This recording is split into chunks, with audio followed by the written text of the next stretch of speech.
Welcome back, everyone, to Tech Talk, the officially unofficial Transformers TCG podcast. I'm joined, as always, well, it's kind of a throwback to Invisible Scott. So yeah.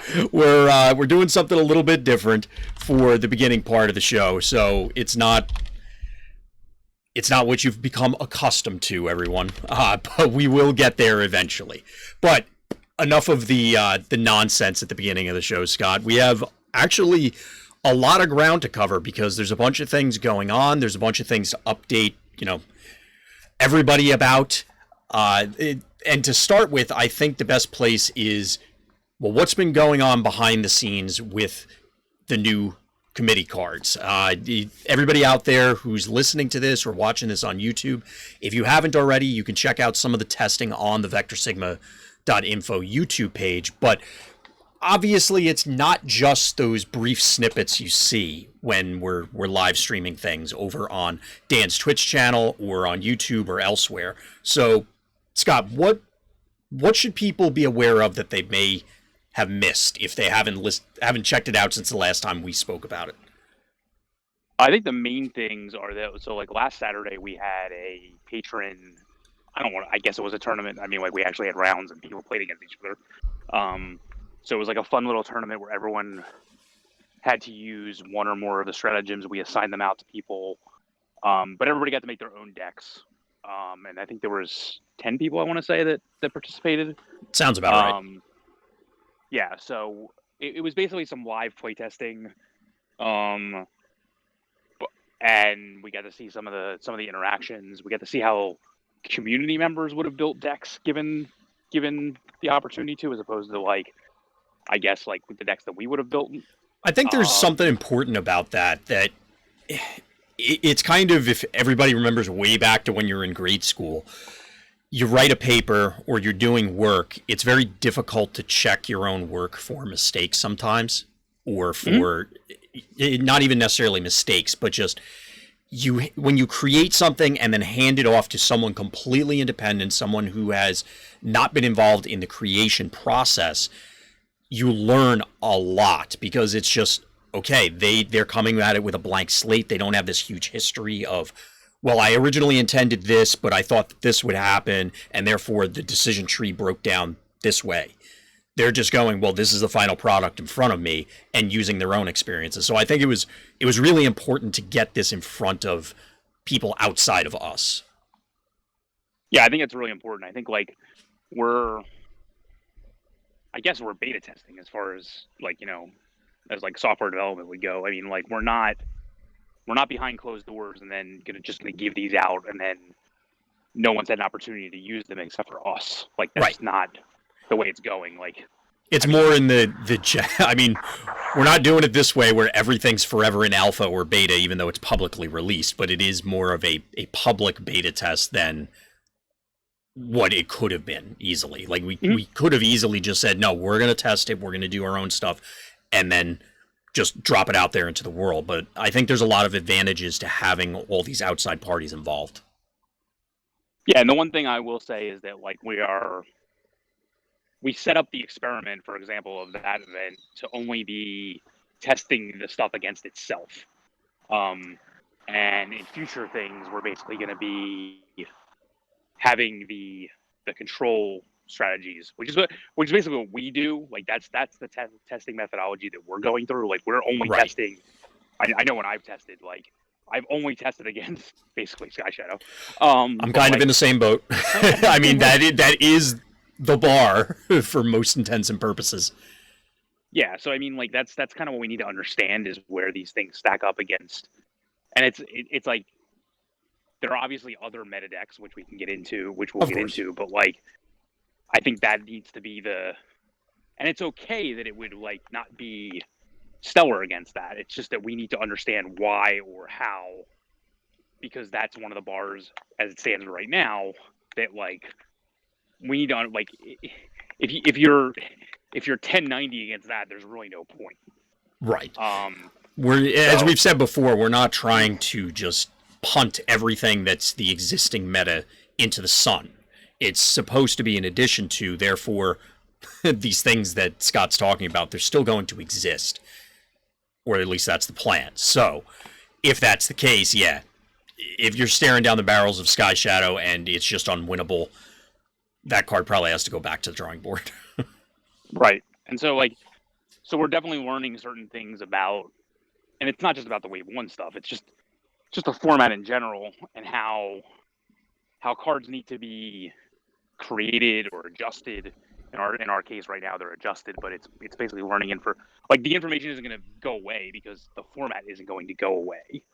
Right. So it's like we're not. The point of this is there's no Wave 6 coming out to save us from the Wave 5 metagame. I don't mean that it's awful, although there's a lot of opinions out there that it is. Yeah, I was about to say you may you may have some dissent among the community from that. Right. So if we continue that line of thinking, which is not necessarily my opinion, but I don't really care one way or the other. Mm-hmm. But the point is there isn't going to be an officially sanctioned next wave that's going to then change the metagame away from this. So right, we really have to take this into consideration when we're doing our work, which is why we're going at a measured pace, because right, we want these cards to see play, and if they aren't quote play it, to me, when you're looking at it from a tournament scene perspective, which is our focus, the decision is very binary. It's will this card see play or won't it? And if it isn't because of a certain reason, then whatever that reason is, if it fails the first two tests immediately, then it's definitely not going to see play. Then we have to go back to the drawing board and figure out a way to change that. So exactly, and there's a lot of discussion going on behind the scenes that we're gonna, not specifically in this episode, but future episodes and in other mediums that we'll be looping everybody out there in on. I know throughout the Discord, Dan tends to drop a number of spoilers and little teasers here and there, which I think is a lot of fun, and it gets people engaged because we want to make sure that people are... the process is transparent to everyone mm-hmm. as to what's going on, and I think that's important going forward as we're doing it as well. And to reiterate what Scott said, the intent is we want these things to be playable, but it's a very fine line to walk, I think. Mm-hmm. And we've definitely had that discussion internally about ensuring that we're not becoming overburdening from a meta perspective or under-delivering. So, excuse me, it's a very delicate balance. Yeah, it's very hard to strike that balance, and I think it's become way more difficult in this meta than it would have been in past ones. Right. Just the way I've thought about things. And we've kind of had conversations about that in the past, and we'll definitely continue to have them probably when we release more information. Mm. But especially when we reach a point where we're actually creating cards, I think there are certain things that need to be understood. I think we had conversations. It's funny, we touched on this in the past lightly, but I feel like there's way more. It was just a question that got asked by the audience one time about what does a card need to do to be playable in this meta? Right. And it's still a question that I thought was is a key tenet as to what we're doing, because I still think it's something that needs to be very, very much understood, and I've noticed in my own testing, if it doesn't meet this rubric, in my mind, it has failed. Right. There are standards, and they've certainly changed, and we've talked about we beat this horse into a pulp, but the standards for the game, whether it's characters or battle cards, you talk about even subsets of that, specific pip combinations, quantities of numbers, as in, is it 2 or 3 damage? Is it 1 or 2 damage? Is it certain defense values? Is it whatever? All of these standards, all of these requirements for different cards have changed throughout the course of the game, and this entire process has illuminated exactly and informed what we're looking at going forward as well. Not to get into what's coming after this, but clearly decisions now, just like what would have happened under official sets. It's okay, well, if we do this here, that's going to impact this thing 2 down the line, 5 down the line, however many down the line, because we're setting a standard with this particular statistic, or we're deciding that this particular strategy is now going to be buffed, nerfed, whatever. And these are things that probably, as I'm saying them and people are hearing it or watching it and hearing it, seem obvious. Yes, of course, things you're doing now are going to impact what you do later, but the scope of which may not necessarily be obvious. And I know that sounds very vague, but it's very much, you have to very cautiously tread in this sort of territory. Yeah, and there's domino effects to every decision that's made, and this will influence future decisions. But at the same time, like, there are just tenets of things that, again, that like we need to keep in mind, and that, like,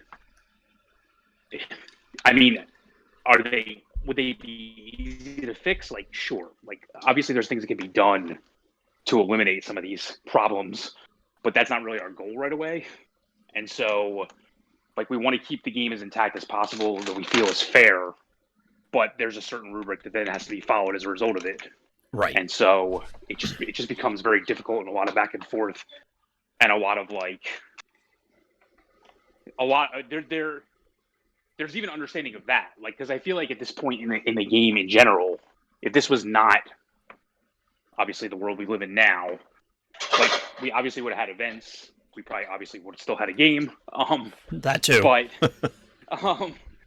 like, the easiest way I can describe it is, like, I remember when I used to play Magic and, like, play in limited draft events.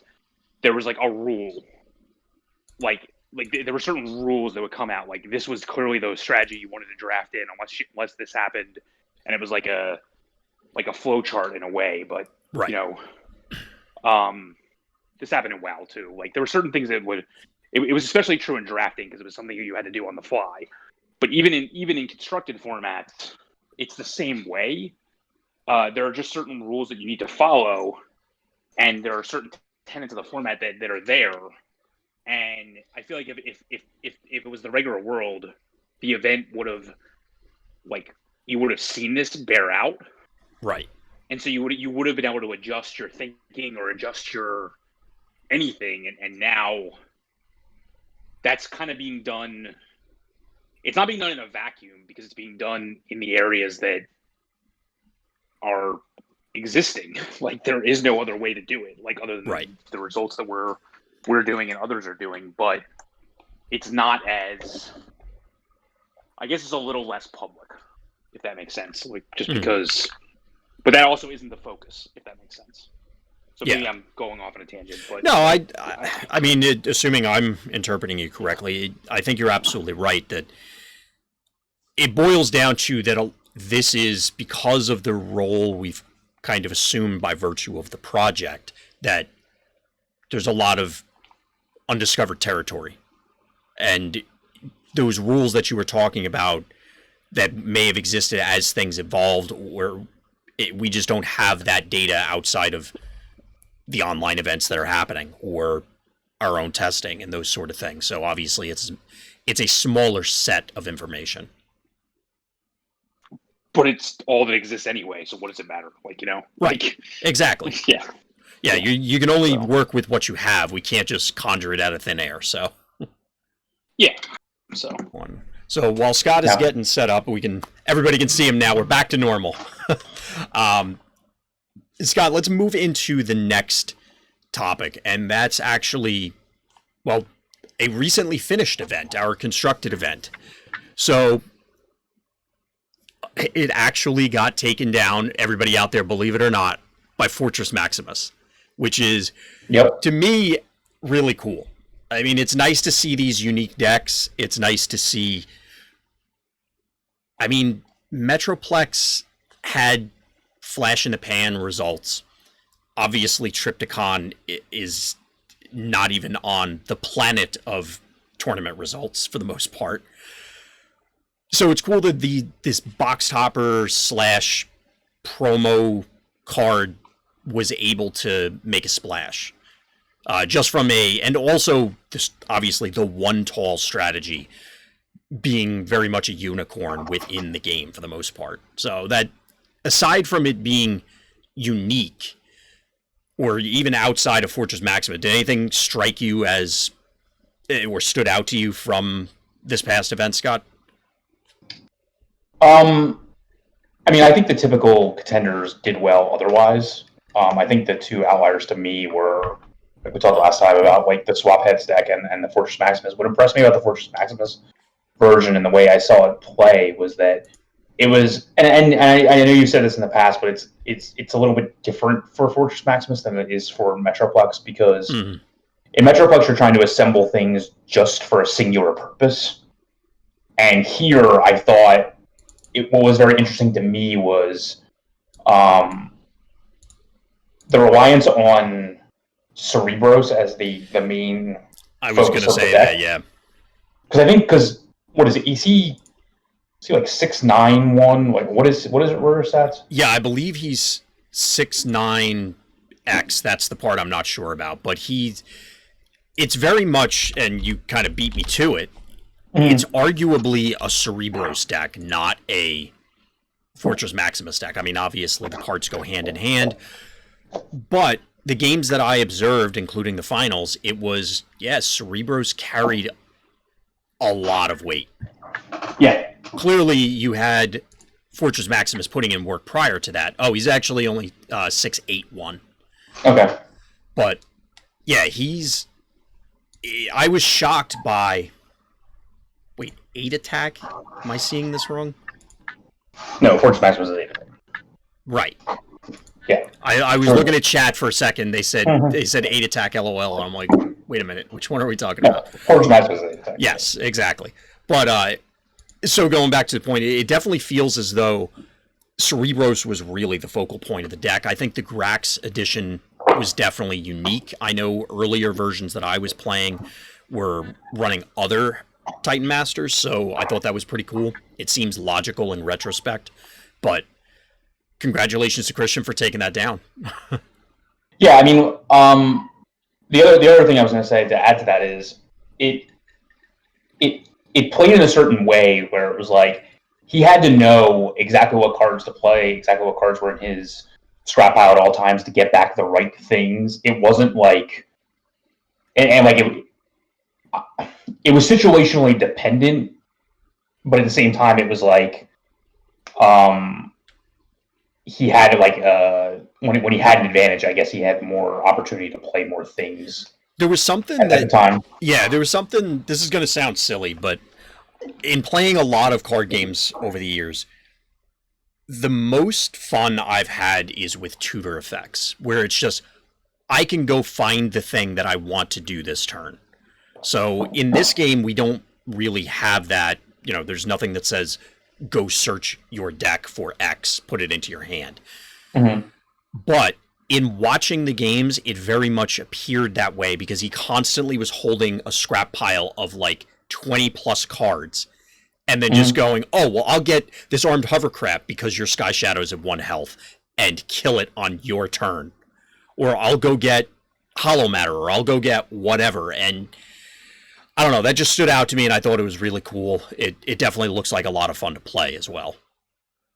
Yeah, I was really impressed. And it does the typical thing that a Titan does, which is give your opponent less time.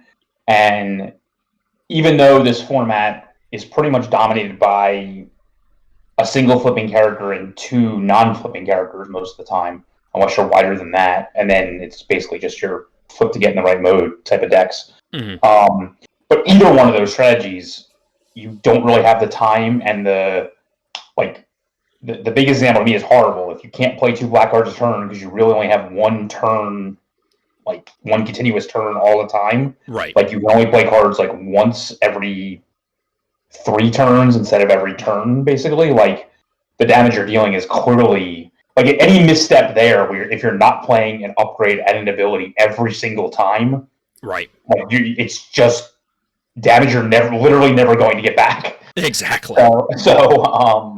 So yeah, I think the typical Titan thing still continues to affect the meta in that way. So that was pretty impressive to me. Yeah. Any other thoughts either on the event in particular or the meta as a whole, Scott, that, the next the event we're going to talk about in a few minutes is not the same format, and we'll preface that when we get there. And the next event after that, if I'm not spoiling too much, is also not going to be the standard meta or the standard format. So it may be a little while before we circle back to this. So I don't want to say closing thoughts on it, but any thoughts on it after seeing all the results of this? I don't think it's a very good format. I don't think it's a very dynamic format. I don't think it's a very difficult format, if that makes sense. I don't think there's a lot of like. There is a lot of play to it because I do think that the cream of the player skill still continues to rise to the top. But from a deck building perspective, you're saying for all that stuff? Yeah, but tier 1 is like literally like 3 decks wide, like if that. Like it's really just it's very. I mean, I guess it's about that wide, but it's a lot of the same shells with like very similar partners, like different 10 drops to play with Sky Shadow. It's different. The Quake decks all look the same. The Perceptor decks are basically Sky Shadow or something else. It's really, or it's like it's very much dominated by multiple Titan Masters. Of course, not one, like multiple all the time. And yeah. We've definitely talked about that also, to beating the dead horse again, of the power in the Titan Masters, both from the mechanic and the actual text on these particular characters, does seem to choke out a lot of the other options. Yeah, and I continue to play games where it's like my turn just gets, quote, interrupted in the middle of it by a head popping off and things like that, and that continues to, I think that's something that, like, despite most people in these events, this wasn't their first event with it, but it's still something you have to get used to. Yeah, it's something that the game is forever changed. I mean, I guess you could say that about any given set, but this one especially. Especially given the circumstances, yes. Well, there's that too. Literally forever, yes. Yes, that is also true. I guess only other thing I would ask you about this is, compared to previous ones, like previous metas, I mean, whether it's specifically after a set or shuffling within set A and set B, because you had said that you didn't feel that this was a very good one. Do you feel that it's just the quantity of strategies? Because you had thrown out there, and I'm not holding you to the number 3, but let's say it's 3 decks right now. Previous one was, say, 4. Is it really that much of a difference, or compared to other metas for that matter? What particularly about this one makes it worse than, say, Wave 2 or Wave 3? It's not that, well, so in those other metas, the best cards still rose to the top, but there was a lot of room to actually, like, the decks themselves would evolve over time. Like, I mean, we would have a deck day 1, and by the end of the format, it was literally, could be the same exact deck, like, with literally, like, 20 cards different. Here, because it's so aggro dominant, and so, like, pip dominated, there's no room to really change that. So would you say that the format was solved too quickly as a result of the cards that were available? Yeah, that's probably sort of fair. I don't know if that's actually, I'm just throwing statements out there. I'm not trying to, like, pigeonhole you into this or something. No, I think that's sort of fair. But even if that wasn't the case, like, there isn't a lot of room to do anything else, is the problem. Mm-hmm. Like, that's that's the big issue. Like so what? So I'm going to play, I don't know, like I'm going to play Precision Fire over Rock Toss. Like, is that a decision? Like, or I'm going to play like Reckless Charge this week, or I'm going to play One Shall Stand with my Titan Masters. Like, it's really not. It's unless you like there isn't a lot of like even the decks that are similar. There's still 32 battle cards the same. Right. We have had that before, but it's been.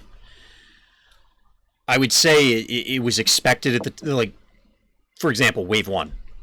Yeah, you're probably going to. Yeah, well, that's what I'm saying is, right. That's what you expect, and then as time went on, Waves 2, Waves 3, Waves 4, obviously things diversified from there, just because sheer abundance of options. Mm-hmm.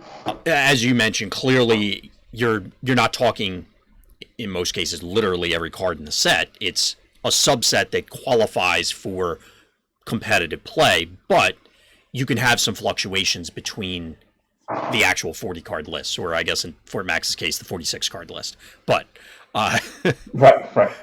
On purpose, though. Yeah, what was that? On purpose, though. Oh, absolutely, yeah. He didn't accidentally just throw 6 cards in there. Yeah. No, I mean, it was intentional because of the Cerebro. Yeah, he added specific in purpose for it, not just because he liked the number 46, I guess. Mm-hmm. But I can definitely hear what you're saying, where there is some stagnation in, or maybe more than some stagnation in the deck lists themselves by virtue of all of the things that we've harped on for however long now. Plus, it's been quite a long while that we've had this, so. Yeah, I mean, which again, like I think we've mentioned in the past, but I'll mention it again because we've had a show in a couple weeks. We may be more jaded to it than others because we've been playing with it since like February, and most people probably haven't been playing with it since May physically. So I mean, that there may be something jaded to that, but at the same time, like, unless you want, like, again, like, we're not running this back to back, but there are other events going on at the same time, and it's like the same types of results are seeing themselves, like, basically, right. Like, it's different. Again, it may not be the exact same thing, but it's just different flavors of this. It's like Breyer's mint chocolate chip versus like Turkey Hill's mint chocolate chip. Like, it's not right. It's not even like strawberry and mint chocolate chip or something like that. I don't think it's not an exact science to where that line is, but I can definitely agree with you that there are differences. Don't get us wrong. It's not as though every time you go up against Sky Shadow and Perceptor, it's these 40 cards, and then the next time you go up against Sky Shadow and Horrible, it's these 40 cards, and then the next time you see a Quake, it's these. There are variations, but is it a meaningful variation where, like, when was the last time you sat down, and this is a general question, not for anybody in particular, Billy, when was the last time you sat down across from a Quake deck and went, wow, that's weird that card's in there? Right. All right. It's like, wow, that really took me, but that thing blew me out. Like, I'm sure there's somebody out there who's screaming at their monitor, or they have their headphones on and they're fuming, listening to the podcast and going, well, that's not what happened this time. But in the grand scheme of things, again, we're talking about generalities here. So, but it's not even that. It's like, how often are you sitting down across from them? It's like, oh, you're playing that head instead of that head. Yeah, that doesn't even happen either. Like, that's also true. So, like, that's also part of the issue, in my opinion. And it's like, right. How often are you like, oh, look, it's that Titan Master that starts off at 7 cost. Nope, it's always the 2 that start off at 6. Like, it's never like, Yeah. I guess Quake starts out at 7, but like, it's never, oh, look, there's Top Spin and Twin Twist because the format, because the mechanic is what's broken. Like, no, it's not. it's the mechanic that's broken because they're on 6 drops that are also awesome. Yeah, like, that's the problem. Chat saying, when's the last time you saw a flame out? That's right, exactly. Is that the Bolt 2-1? That's the Bolt 2-1, right? Okay, yeah. I figured flame out. I was like, wait, the tough one? I'm like, no, it's flame out, not freeze out. What about tell me what any of the 2-drop ones do that aren't Briscoe? Go ahead. Tell me what they do. Tell me what their names are and what they do. There's zero chance I know their names. Zero chance. No shot. One of them's probably like +1 defense. I think so. I don't know what that one's name is. I don't know. One of them's Tesla and one of them's Stylor. I know that. So one of them is that. Yeah, Stylor is the +1 because I had that in the sealed event way back. Yeah. One of them's focus 1. One of them's +1 attack. I mean, we don't have to digress too far into this, but this is definitely something that we talked about when everything was getting previewed and getting released, that a lot of these things, it's always, and I've heard this line across like many card games and many sets within card games, where it's always the designers want to introduce choice, but it's the same thing as in video games and I'm sure in many other games and other things in life in general, where it's essentially a false choice, because ultimately when you're dealing with numbers, there's going to be a most efficient. There's going to be one that hits the threshold that you need, and therefore all of the others are irrelevant. Now, obviously the intent was to bring in future sets, which would probably pseudo-rotate these things, so all of a sudden tough is good again because of reasons, so therefore the tough head matters, and maybe cup would matter. I don't know if we really want to stretch it, but it's just didn't work out that way. Which of these is +1 attack? Well, I know what the one on your left is, so obviously the other one. So why does this one that gives you +1 attack have the same stat in that section as the one that gives you +3 health? I understand why this one's X3. I don't understand why this one is 3X, when this one should be 2-3, or this one should be 4-2. Like, it doesn't make any sense at all. Yeah, I don't. And that's an example of a guy that costs 2. Has nothing to do with the fact that it's on this side also, which is also an issue. But this just literally makes no sense, like, at all. Other than this guy's rare. I mean, for the most part, don't get me wrong. The bot modes matter on these things, but I think the other side is the more egregious issue of the stars to whatever it does, and I think there was just some over and undervaluing of what those were. Just an example. Oh yeah, I agree with you. Well, without just beating the crap out of Wave 5 again in this particular meta, do you want to move into something new, Scott? Sure. So, I wanted to preface this one, and I'm going to kick it to you to do so in a second, Scott, because this is the ongoing event. We're at the time of this recording, we're in the midst of round 3, and probably by the time it goes up, we'll have, round 3 will be over. Yeah, round 3 will be completed. So, and it's not tentatively, it is called Titans of Siege. Because this is a glimpse at what a possible rotated format would look like. So, Scott, can you explain exactly what this is and what we're looking at when we're talking about this? So this is basically sets 3 through 5 only. So no Wave 1, no Wave 2. But it does include the new stuff, and for anybody audio, air quotes, from Blaster vs. Soundwave. So none of the that's technically in Siege 1. Right. I call it out only because a lot of people may not remember or realize that. Yeah, and but Energon Edition does not count. Correct. But quote unquote true sets, real sets. Right. So the idea here is that it excises a whole lot of things. I'm sure everybody immediately jumps to, so you're saying PTT and security checkpoint are gone. But there are other things. They are gone. Yes, you are correct if that was your first thought. But there are a lot of other things that end up getting left by the wayside. I mean, we mentioned one of them earlier in Reckless Charge. But, by the way, Bashing Shield's gone. What was that? What a shame. Yeah, that showed up a handful of times, like every once in a blue moon. So... There are a lot of things, and we could sit here and list them off, but Grenade Launcher is another one that I know Scott is probably very happy it's gone. Very, very, very sad that one's gone. And like I said, I won't go through the whole list. We'll come up with others as we're discussing things. But we wanted to take a look at hypothetically what happens here. And there's definitely a lot of interesting things showing up, even right at the outset. I mean, at this point, we're past the midpoint, technically. But even from round one, there were a lot of really interesting strategies that were popping up, and a lot of them are still doing well. Now, Dan had put together a players to watch list, so I think that's, I guess, as good a place as any to start, unless you feel otherwise, Scott.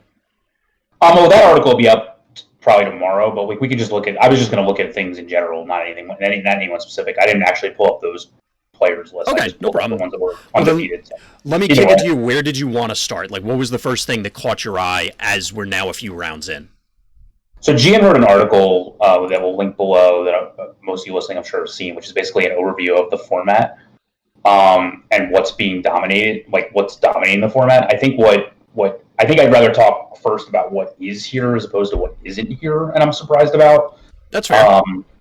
So the way I assumed the format was going to play out was basically the battle cards were going to be significantly worse because, again, I feel like the curve of battle cards has gone down, whereas the characters have gone up. And I was kind of hoping that we meet in the middle somewhere, but like I don't know that we actually have, because I think what the format has done so far is basically shown you that when the characters are just so much better than the battle cards, if that makes sense, like there's really no way you can make up for that. As in, like, break serve. If you're behind, it's hard to actually turn the tide again. Like, if your characters are worse, then your deck is probably worse. Mm-hmm. Now that being said, even in certain archetypes that I see that are out there, so there's a couple different ways I think that we can group these categories. Is the way I've been thinking about it. Is there are certain decks that were built to try to take advantage of the powerful battle cards that are available. So, for example, like there are mercenary decks. Clearly, the mercenary-based cards to play on the other characters are the most powerful thing you can do because there's a limitation to them. Absolutely. So people sometimes build mercenary decks with mercenaries in them so that they can take advantage of the powerful battle cards. So that I understand. There are, there are powerful card drawing characters in the format, and Shockwave and Perceptor. And so, like, if you want to play a toolbox, not literally the card toolbox, but like a toolbox type deck with a bunch of one-ofs, you could. And, some of those decks have shown up. And then the staples are there. Like, it's just different flavors. So, Quake is by far the most deck being played, which doesn't surprise me. Yeah, shocker. Well, I take that back. And maybe you were going to go into this. Well, you said you didn't want to do the not appearing, but Sky Shadow numbers are the next other obvious one. But go ahead. Right, which makes little sense to me. But the issue with we thought that the loss of certain battle cards would allow for certain strategies to come to the forefront, but when like literally, I think it's like a fourth of the field is running the same deck, like you're still going to see it a bunch anyway. There's nothing really, like, not much you can do about that. But the problem is that in any new format, the control deck is always going to be at least unless you test a lot, like the control deck's going to be multiple, like at least one event behind because it has to understand what it's actually trying to play against. Right. So I don't want to say that, like, of course, everything's been solved or anything like that. And I'm not surprised by what's showing up. The other side of the coin is basically 4-wide X with multiple Titan Masters. Usually like 7/7, like the costs of the characters are like 7/7 or 7/8, 5/5, like something like that. Like I've seen a bunch of Ravages show up. I've seen like Bronze and Night Racers just show up as like, we have the best stats at this cost type of situation, not like it's integral to my deck to be this character. Right. Yep. Because at a certain point, it does, sheer numbers can carry the day. Yeah, but I mean, like what I really thought was going to happen was that the loss of certain battle cards was going to allow certain strategies to move to the forefront. The problem is that the characters are just so much better now that doesn't always occur. Yeah, it's very much front-loaded of well, you said it, the vast majority of your power starts in play. Mm-hmm. So the battle cards become kind of I don't want to say vestigial, they're just a tail as opposed to, being the dog itself. Yeah, and the thing that does happen, I will say, is and I haven't studied this tremendously, but I can assume this is what's happening. It is definitely very possible, and I'm not saying in a pure mirror match, but in like an aggro mirror or something like that, where because the weapons, for example, in the format are just so much worse. Yes. But it's like if you draw one that doesn't have a green on it, which we can get to later because there are some that have greens on them that aren't seeing enough play, in your opening hand, you're just going to be at a tremendous advantage because if your opponent doesn't, because you're literally just doing that much more damage. Right? Because when you're aggro on aggro, the weapon plus just obviously just gets added to the damage. So like it literally a lot of times comes down to like what you're actually drawing, because even though like pocket processor is in the environment, it's hard to like overcome obviously the number of cards you draw in the beginning of the game if you're an aggro matchup. So a lot of it just comes down to like if you drew certain things and they didn't, even in a non-mirror, it can be hard. Because to me, like obviously the characters kind of even out in a way, but like especially if everyone's playing the top ones, but like I'm talking about decks that are on the same level. Like I clearly think there's decks out there that just aren't built correctly or just aren't playing the right lineups. But like if they are on the same level, a lot of it just comes down to like which of these battle cards are you drawing and are able to make the best use out of. Right. Like there's a clear lack of armor. There's a clear lack of armor removal. There's a clear lack of +3 weapons in general. So again, like if I draw them and you don't, I'm just ahead in that situation. So. Right. So does that kind of segue into where you want to talk about things that are missing, either from the decks or from the format as a whole? Yeah, I think from the format as a whole, I think what's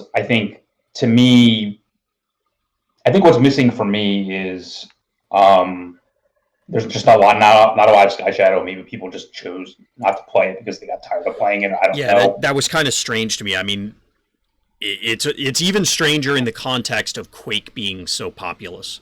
That, I mean, I guess, like that matchup is good, but people wouldn't have known that going in. You know what I mean? Like, where I'm coming at it is, if people were sick of the previous top decks from the quote-unquote normal format, so I'm not going to play Sky Shadow, you're going to jump to Quake? Like, I don't quite get that one, so I'm curious why.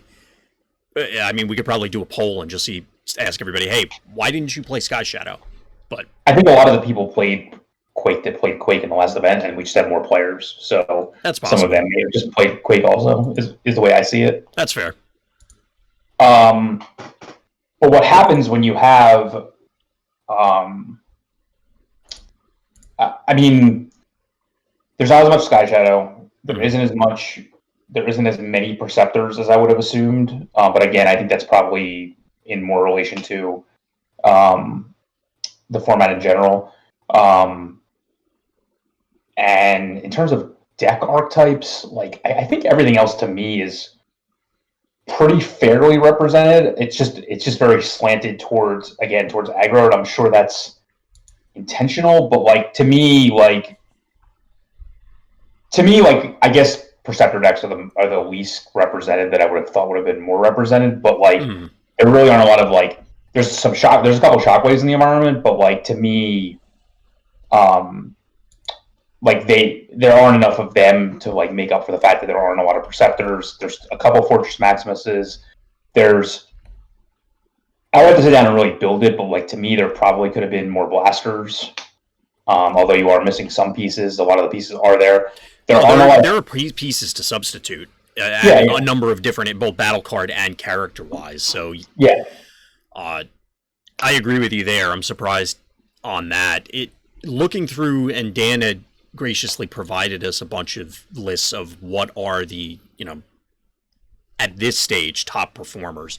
Mm-hmm. And you're right. There's a lot of orange floating around, but you mentioned all the reasons, including, this is people's first attempt. The previous pillars of the last event, where people are expecting a lot of orange out of a lot of these archetypes.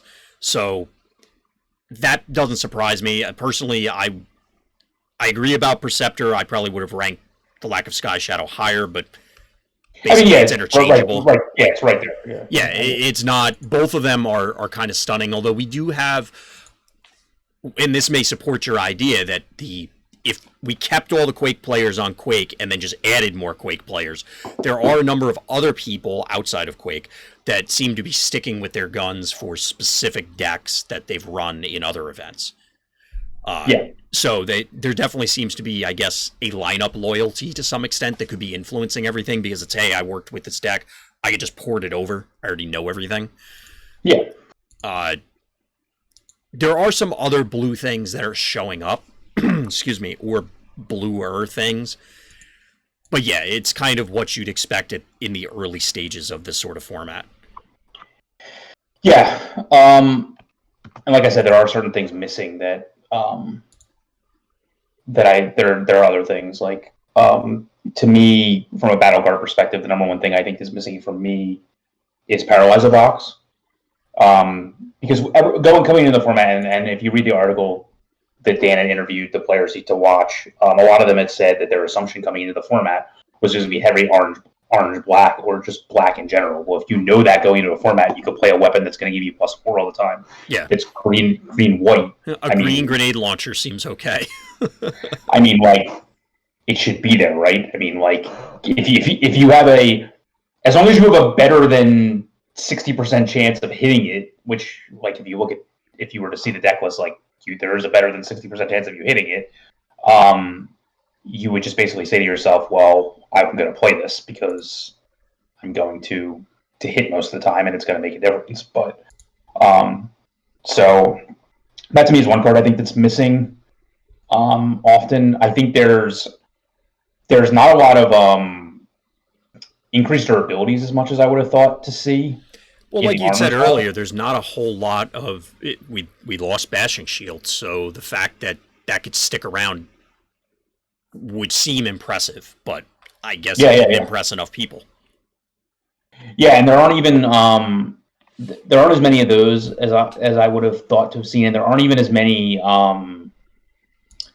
There are more enhanced power cells, but to me, I mean, there are a decent amount of increased durability, but it's just not as many as I would have thought. Mm-hmm. There are those are the big ones to me. And the other thing that I think that there's not a lot of is there's not a lot of combo hate, which is part of the problem because there is a combo deck in the environment. Well, so I guess we might as well bring that one up. So there was going to be somebody. So this was an idea that, like, way back when it was first hitting the streets, I guess, the major D stuff around EI time. This was on my list of, okay, well, the way combat works and when cards actually change zones, for lack of a better way to put it, because I don't know if zones are officially a thing for this game, but when they go from your played combat pile into your scrap pile versus your deck versus wherever, the way Bold interacts with it is one of the ways that you can enable Daring Escape, and that's exactly what the deck does, and then does Daring Escape things, which personally I think is cool. I don't blame people for, being frustrated with it, but it is something that can exist. I think there are a bunch of other really cool quirks about the actual deck list.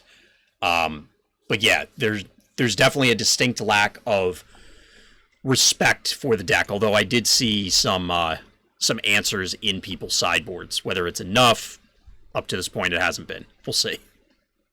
Yeah, and I think part of what we've learned is that the format, some of the cards from the earlier waves might be needed in some of the decks to combat this as a result of it. Like for example, one of the ways to combat it in the last format, like in the Wave 4 format, for example, was sideboarding into one tall by getting thrust. Well, if you don't have that, and you want to play a big character deck, then you're obviously subject to problems with this deck. Yeah. But I think in general, I don't know that a lot of decks necessarily are going taller out of the sideboard. Mm-hmm. So to me, that might be part of the issue. Is like that, it's not like I feel like something was tested differently. I just feel like there wasn't a lot of I don't know. To me, if you're going to an unknown format and you're like, here's a couple cards I can just throw on my sideboard, like I don't think you're ever going to need to sideboard all 10 cards anyway. So you might as well just have a couple answers here and there, and there just aren't enough of them. Correct. That are there. So if you look at the cards of people's sideboards, yes, there are a lot of counter espionages in sideboards. Yes, there are a lot of, but there aren't a lot of some of the cards that are needed to combat this. There aren't a lot of speed traps or speed trap, hijack, even anti-stealth cards, things like that are needed. And while you can hit high numbers on it, you're not, because you don't have as many doubles, for example. Yes, you're attacking for a sustained amount of damage, but it's not. It's still difficult to turn 1 take 13. Yes, we had that. I mean, in our testing the other night for something different, but Sky Shadow Plane in the greater quote unquote normal format can just arbitrarily and randomly go, well, I'm going to hit solid double digits. Right. Out of nowhere, just for quote unquote free. It's much more difficult when you can't have, or you can have a bunch of double orange pips, but you have to invest a much larger, or you have to make a much larger investment in order to do that in the form of stars, because you don't just have minimum 6 double pips. Which means you usually have to get lucky, quote unquote, as it is, to even hit them. Because I think the most you can have is, I guess you can have technically 9, but I mean, your deck would be terrible. So, I think realistically, you can probably have 5 or 6, at most. And again, as we've talked about, if the colors mean more, that might be a strategy that's viable. But in general, I feel like it's not something that's going to, that you're always playing for. And so some of the aggro ways of beating it, it's just more difficult to hit those numbers, to deal with it from that perspective. And there are other factors with this particular build that, there's a reason we're not putting the deck lists on screen for everybody, and it's not just for DE. But without getting too far into it, there are other reasons why it's a different beast, even though it is still a Daring Escape deck. But aside the main thing for me as a summary of it is, I was hoping it would have a significant impact on, by getting rid of waves 1 and 2, on what was being played. And it's not. And I'm not really sure that was just one. Again, I'm not really sure that was just one, because it's the first event. But I think it just it continues to bring up the dead horse of just the dominance of the Wii 5 characters. I think the stat was 87% of the characters being played are out of Wii 5 or something like that. Right. Which, I mean, yeah, it is the broken record, unfortunately. And we'll see how it goes, because the event is still not completed yet, so there's still time, because, well, obviously some of these decks could end up playing each other and knocking themselves out of contention, but also as people become more comfortable with their own builds, or if we run this format again and now people have experience, or at the very least, if they were testing before, now they have more experience, especially in a tournament environment, to say, okay, these things work. You even said it earlier, Scott, that the lack of blue is it's not unexpected, simply because if you're coming into this event, you want to play control, you need to have the correct answers. And if it's a bunch of question marks, how are you supposed to figure out the right answers? Yeah, I'll give you an example. There's a couple other things I guess I can point out real quick. To me, there was also it seemed like people didn't want to take a chance to run cards that seemed underpowered. comparatively. Like there's only like 10 decks are running Heat of Battle. Like that's probably just not enough, in my opinion. Like more of them probably should be seen in play because it's literally in orange format. It's literally just a white supercharge. So like every aggro deck should just be playing. Like, and to be honest, given the quantity of orange, black, pips, and other things, even if there were blue decks, it may not matter. Right, exactly. Exactly. So, I'll get in for 5 Pierce 7 as a result of the ball. Okay. Right. Like 31 decks have Fusion Board, not surprised. 27 decks have Canyon Crash, not surprised. Then 26 decks have Sturdy Javelin, 26 decks have Hollow Matter, 24 decks have Disruptor Blade. None of these are surprises. 23 decks have Fight for Position, 23 decks have Hold the Line. Like none of these are surprises to me. Then Escape Capsule, Magnetic Dysfunction Array, like again, Improvised Shield, like none of these, Wedge Formation, none of these are surprising to me. It's just it's like, but only 10 decks have Heat of Battle. Like to me, that should be moved up more. Only 18 decks have Disassemble. Like I probably figure every single deck should have Disassemble. Like I don't see any reason. Yeah, that one. I mean, I could see literally forgetting about Heat of Battle. Yeah. Disassemble, not so much. Right, but then it's like only 5 decks have Paralyzer Boxes that we already talked about. I don't think that's right. Only 5 decks have Sharpened Talons. Probably not right. Only. Chat's asking how many force fields. I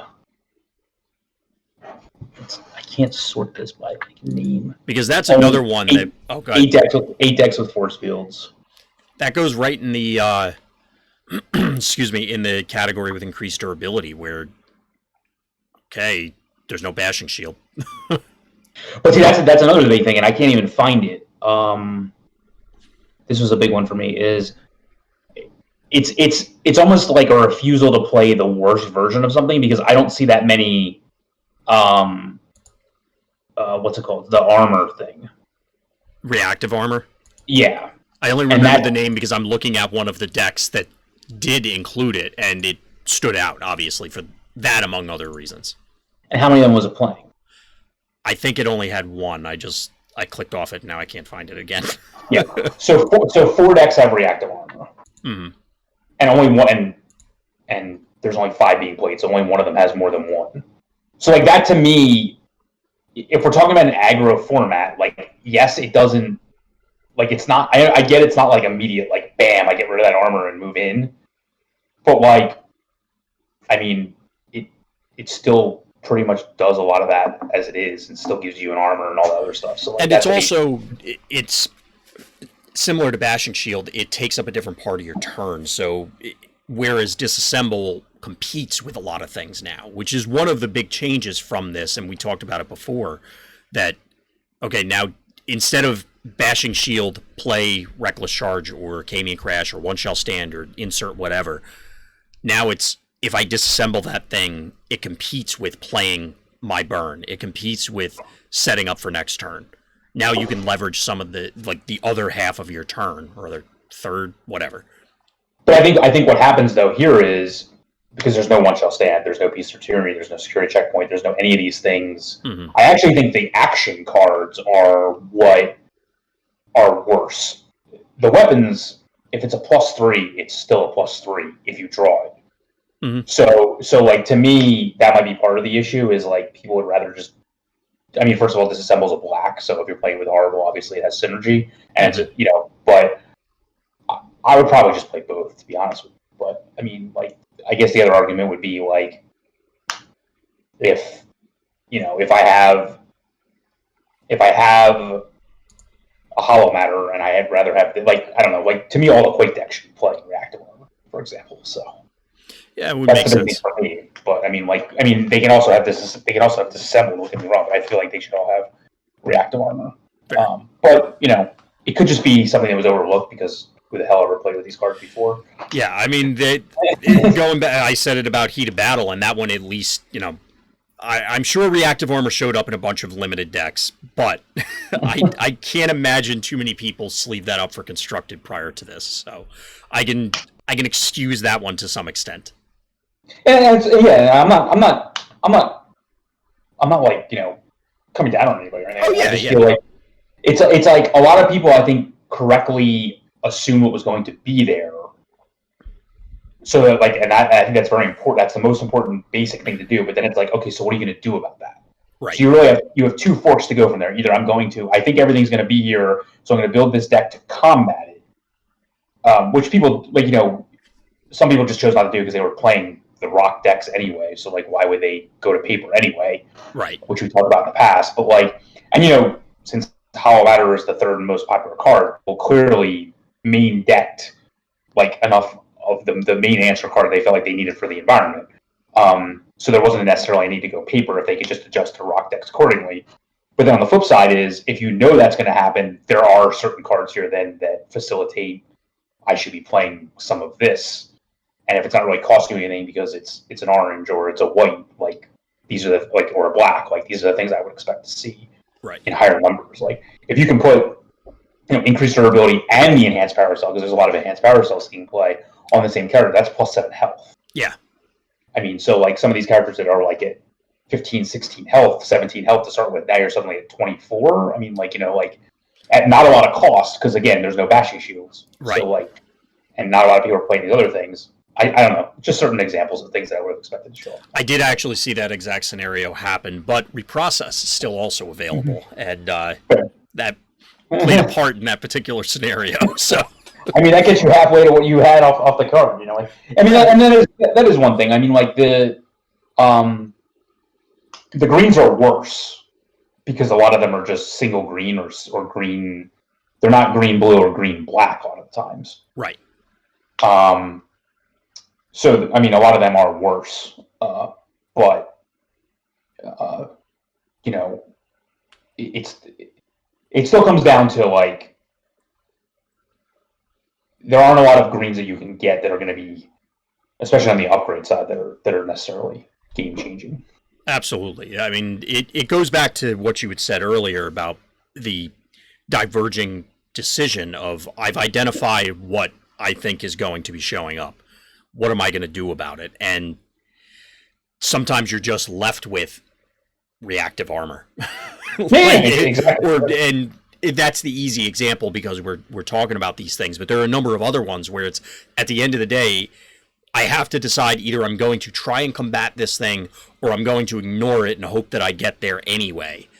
Either because I'm so aggressive that it's not going to matter, I can go over the top, or the line of play, the strategy that I'm choosing happens to just be able to bypass whatever this thing is. But if you're going to choose the answer path and the answers are limited, well, you just got to play with what you have. Yeah, I agree. So, anything else you wanted to bring up about either the decks or the format as a whole, Scott, or anything along those lines? I mean, I'm not actually playing any events, so I've actually had a chance to step back and watch more games. So I'm enjoying watching more games because the other thing we've done differently in this is we've actually made rooms for people to play in on Discord. So, like, it's more publicly available to watch people play games. Absolutely, yeah. So I feel more like involved in the event on purpose. Right. But it's supposedly from a learning perspective to try to. I wanted to see if the format was going to be any different, right? And what we could do, and if people, like, enjoyed it more. So that was mostly why I took a step back. You did bring up one thing that I wanted to call out before we close up shop, and that's the Discord rooms. It definitely has changed the feel of the event, because this is something also that we've talked about at length on previous shows, that it's great to be able to play. Everybody's doing what they can playing online. It's cool to see, I'll load up Discord and it's, there's a game going on. There's 5 other people watching it. So it's like, that's the feature match, at that point in time. And typically there's, because of the quantity of people and all the things that are going on, it's very common to be able to just log on and go, there's a game going. I may not be able to play right now, or, I'm trying to do other stuff, but I got to have the game on in the background kind of thing and watch it, which is cool. So it's as close as we're probably going to get to, everybody being in the same store or something like that for the foreseeable future. Yeah, and our goal for these events, and we're trying it with this as real time as possible, is to put up as much of the content as we can right away so that people can stay involved as the event is going on. And to try to simulate that type of feeling, as well as like give commentary as best as possible, like up to the like within a few rounds or two. Obviously, like it's not as easy as like if I can't, like we said before, I can't just walk over to you and tell you how things are going. Obviously, we have a chat room where a lot of that's going on, Right. but we're trying to simulate that feeling as best as possible for the greater audience so they can understand what it's like to play in this environment, because you're not going to have that feeling regardless. So this is the closest that we can get to having that. So It's kind of like the cards we were talking about. You make do with what you have. yep, exactly. You gotta work with what you've got. So Yep. But I think that'll do it for this show, Scott. Everybody out there, as Scott was describing, we're putting up stuff as quickly as we can. Definitely check out the vectorsegment.info YouTube page for previous rounds, and they'll be rolling as they go up. There's some other articles in the works. Can't talk. There's some other articles in the works, and we're going to have some other committee updates going forward. So, like I said, I think that's it. So, as always, everybody, thank you for listening. Thank you for watching, and Black Lives Matter.